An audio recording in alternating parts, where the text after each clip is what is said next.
Ini proses desainnya.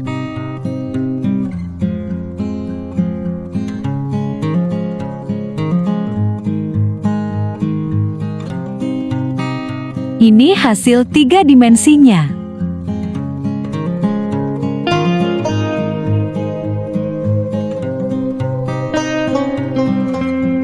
Ini proses pembuatannya.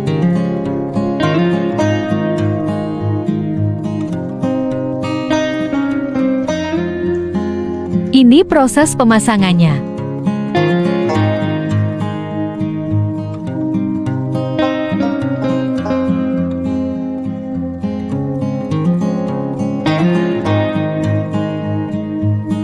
Dan ini hasilnya.